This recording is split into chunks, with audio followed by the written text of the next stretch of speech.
The Miami Heat have been one of the most interesting teams over the course of the past few seasons, from that absolutely amazing playoff run in the 2020 bubble up until this NBA playoffs where they got absolutely destroyed and everything in between. Starting off the season looking like a non-playoff team, only for Jimmy Butler to literally put the team on his back and carry them to playoff contention. But now we enter the 2021 offseason, and there is a few moves that are on their radar at the moment that they hope will bring them back to contention into next NBA season. For today's video, we're going to talk about all those moves and decide if they are the right route or if they're really going to leave the team lagging behind. Yo, what's going on, guys? Crispy Flakes here. So for today's video, we have quite a few stories when it comes to the Miami Heat. They are definitely up there in the rumor mill when it comes down to some of the moves they are looking to make this NBA offseason.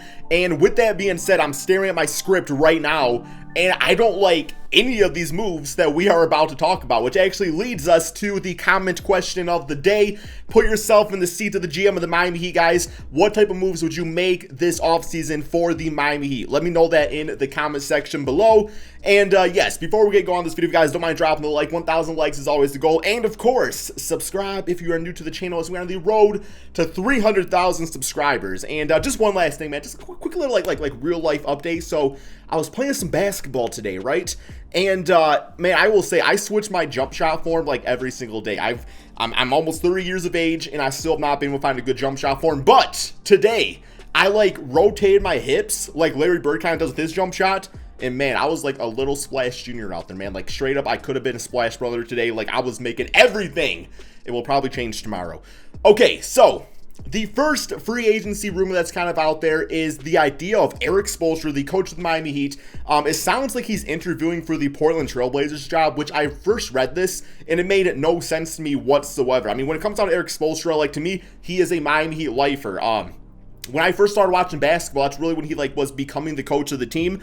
He actually started off, if I remember correctly, as like a video editor for the Miami Heat squad. Then Pat Riley gave him a job as like coach, and the rest has been history. He's been one of the better coaches of this generation, and it seems like he's like set up perfectly to go in straight into a, Pat Riley's job once Pat Riley does retire, right, man? So I think when it comes down to it, you look at Erik Spoelstra, there's zero reason for him to go over to the Portland Trailblazers. And let's be honest, man, like, okay, I live near Detroit, so I'm not one to talk about location and stuff, but when it comes down to it, like, I would rather live in Miami than Portland. Just a personal preference of mine, right, man? But also, with Erik Spoelstra, the 1% chance that I give of this happening is because when he first started coaching, he was like one of the youngest coaches in the NBA. So he's only 50 right now. It seems like he's been coaching forever, but he's only 50. This man could literally coach for like another 20, 30 years if he really wanted to. So maybe he doesn't want like another like owner on the Miami Heat.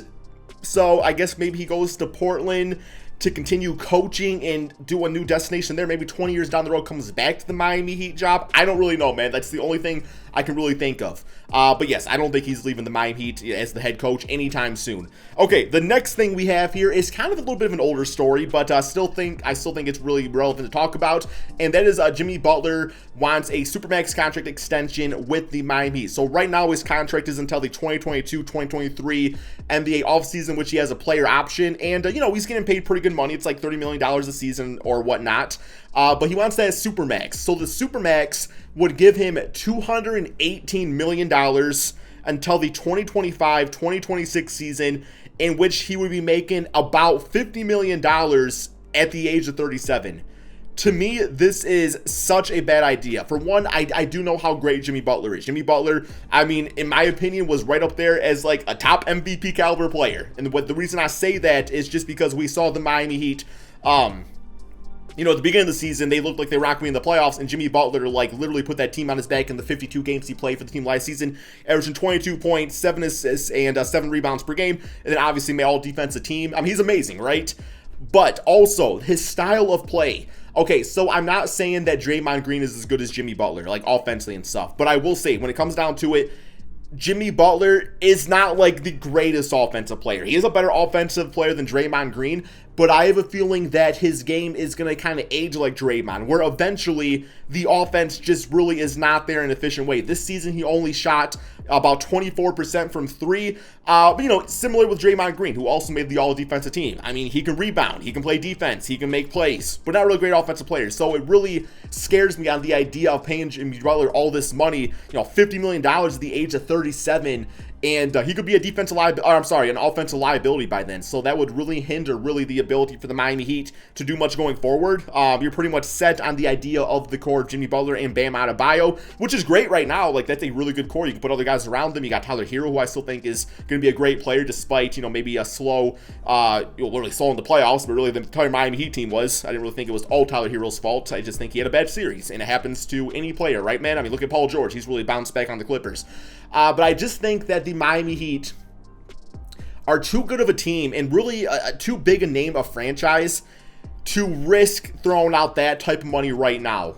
Like, Jimmy Butler still has a few years left on his deal.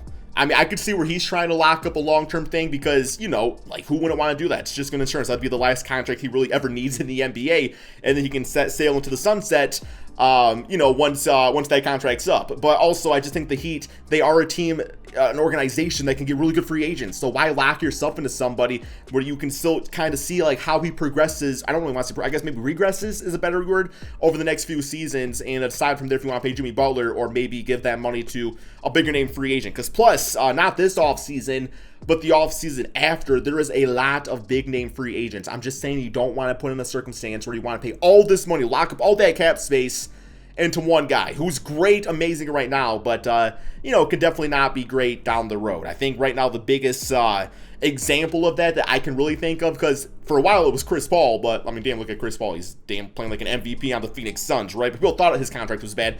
Maybe like an Al Horford, or, dare I say, Blake Griffin, when he got his contract with the Clippers and the Pistons had to buy him out, right? You just don't really want a circumstance like that. It's not good for an organization. No disrespect to Jimmy Butler, just, it's a lot of money. It's a lot of money, man. $218 million. Okay. The next thing that I saw today, do not do this next one. Do not do the, I was actually laughing my ass off, man, when I heard some of the comments about this. The Miami Heat are interested in bringing in Drummond. And literally, I clicked on the story, and the first comment I saw was, an elite defender with a double-double? Sign me up. And all I could think is, like, am I going to tell him, or are you going to tell him, Cavs fans? And I'm thinking Cavs fans are probably like, yo, Laker fans, are we going to tell you, or are you going to tell them? And then myself, Cleveland fans, Laker fans, hey, are we all going to tell you, or are you going to find out yourself, Miami? Andre Drummond is not a game changer. Okay, now I will say, the Miami Heat, they needed some help with the rebound last season. But they ended up getting Dwayne Dedmon, and Dwayne Dedmon actually kind of took care of that void. I don't know if I would rely on Dwayne Dedmon going forward. He's kind of up there in age, but, he's a hell of a lot cheaper, man. And I mean, like Andre Drummond's not going to get a ton of money. He's just not. That ship has really sailed for him. But even so, like, I guess if he wants to settle for a bench role getting 20 minutes per game, there is worse backup centers out there. But you literally can never run a lineup with Jimmy Butler, Bam Adebayo, and Andre Drummond. To me, no disrespect once again to Bam or Jimmy, but that gives me like Josh Smith, Greg Monroe, Andre Drummond vibes from back in the day with Stan Van Gundy, man. You do not want that. You do not want that. Plain and simple, man. I'm just talking more about shooting wise. Like, Bam Adebayo is like a fine shooter, but he's not like great. He doesn't really shoot threes. And then Jimmy Butler, from that 3-point line was a little Josh Smith-esque this season, but he's a way better player, when it's all said and done, right, man? So do not get Andre Drummond. You do not want him. You do not need him. Just don't do it. It's a bad idea all around. And finally, the big story that I actually was reading about yesterday, I was going to do a video about, but, the Luka Doncic thing, I did a story about that, or a video about that, I should say, is that the Miami Heat are interested in trading for Kemba Walker. Once again, a move that I'm not absolutely in love with, man. This is the final story we are covering up about the Miami Heat today. So we got Erik Spoelstra, Portland Trail Blazers, don't like that. Jimmy Butler, Supermax, don't like that. Drummond signing, do not like that, even on the minimum. I just don't like it. And then Kemba Walker trade, I do not like that. That's what I meant by saying I do not like any of these stories, but I still want to talk about him, man. So yes, Kemba Walker, I guess there's interest in bringing him on the team. And I'm just going to say this first and foremost. Why trade, for a 31-year-old point guard who has knee injury issues?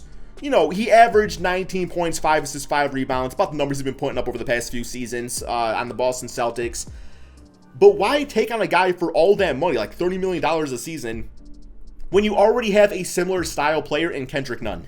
Kendrick Nunn on the season, man. 15 points, 3 assists, 3 rebounds per game. Looking at his minutes, man, played about 30 minutes a game. That's compared to Kemba Walker's 32 minutes per game. You know, scored a little bit less, but in the end of the day, man, like, Kemba Walker's a bucket getter at the point guard spot. Kendrick Nunn's a bucket getter at the point guard spot. Hell of a lot cheaper, age 25. Like, you just don't need Kemba Walker. That's just a bad idea. Once again, locking up that multi-year contract type of player when 2022 is just around the corner. So do not do that trade. I guess if you absolutely want to trade for Kemba Walker, maybe the idea is that you're really trying to maximize this window of Jimmy Butler and Bam Adebayo.